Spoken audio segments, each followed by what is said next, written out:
Good morning. पहाटेची वेळ आहे, पण एक व्हिडिओ सहज करावासा वाटला. छान इन्फॉर्मेटिव्ह व्हिडिओ आहे. कदाचित तुम्हाला ह्याचा कोणाला उपयोग होईल. बऱ्याचदा ना अ, आपल्या संस्कृतीमध्ये लहानपणी आपल्याला शिकवलं आहे, की उठल्यानंतर कराग्रे वसते लक्ष्मी, करमध्ये सरस्वती, करमूले तू गोविंदम, प्रभाते करदर्शनम असं आपल्या हाताकडे बघत म्हणायचं उठल्या-उठल्या म्हणायचं असतं ही गोष्ट. तुम्ही डोळे उघडलेत, की आधी कराग्रे वसते लक्ष्मी म्हणायचं हे आपल्याला शाळेपासून शिकवलंय. पण बऱ्याचदा आपण ते फॉलो करत नाही. नाही लक्षात राहत. इव्हन मेडिटेशन केलं बऱ्याचदा क्लासमध्ये मला हा अनुभव येतो, की मेडिटेशन केलं की लोकं पटकन डोळे उघडतात. काही झालं की पटकन डोळे उघडतात. तुम्हाला माहिती आहे का तुमच्या डोळ्यांमध्ये प्रचंड ताकद आहे. स्पेशली तुम्ही झोपून उठता, इतका वेळ डोळे बंद असतात. ती सगळी एनर्जी जी असते ना, ती मॅक्सिमम एनर्जी आपल्या डोळ्यात जमा होते किंवा तुम्ही ध्यान करता, तेव्हा आपल्या डोळ्यांमध्ये ती एनर्जी जमा होते. एखादी व्यक्ती खूप डिवाईन असेल, तर तुम्हाला त्या व्यक्तीच्या डोळ्यात बघून तिची पॉवर कळते. ती ती जी चमक असते डोळ्यातली, ते जे तेज असतं, त्याच्यामुळे ती व्यक्ती किती पॉवरफुल आहे अ, हे कळतं, राईट? आपले डोळे प्रचंड पॉवरफुल आहेत.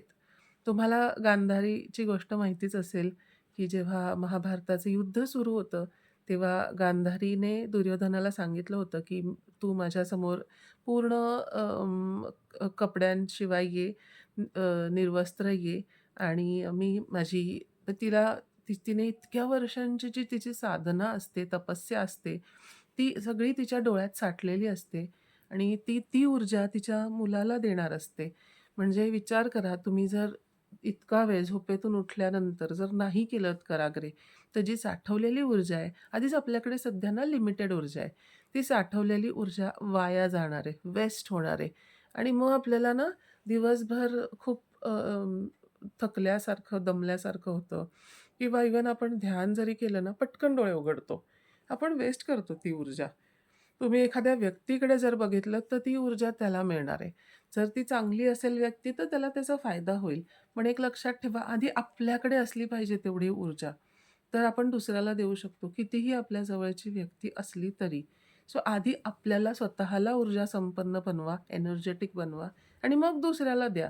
सो आधी आपलं भांडं भरू द्या. ओव्हरफ्लो झालेली गोष्ट दुसऱ्याला द्या. कारण तुमचंच भांडं जर रिकामं आहे, तर तुम्ही दुसऱ्याला देऊन स्वतःला त्रासच करून घेणार आहात. बेस्ट वे काहीही केलं तुम्ही सकाळी उठलात, अक्षरशः कराग्रे वसते लक्ष्मी, करमध्ये सरस्वती, करमुले तू गोविंदम, प्रभाते कर दर्शनम. अशा प्रकारे तुम्ही स्वतःला जागं करायचंय. ध्यान केल्यानंतर, बराच वेळ डोळे बंद केल्यानंतर सुद्धा तुम्हाला हात एकमेकांवर छान घासायचेत. ओंजळ डोळ्यावर ठेवायची आणि अलगद ओंजळीत डोळे उघडायचे. म्हणजे जी एनर्जी आहे ना, ती परत आपल्या शरीरात चॅनल होते. ठीक. सोपी गोष्ट आहे. अगदी छोटासा उपाय असतो. हा रेग्युलर केलात तर हळू तुमची एनर्जी लेव्हल वाढायला लागेल, मेंटेन होईल आणि जे असं दमल्यासारखं होतं दिवसभर किंवा काम करायला उत्साह नसतो, निरुत्साही वाटतं, तसं वाटणं हळू कमी होईल. Happy Friday.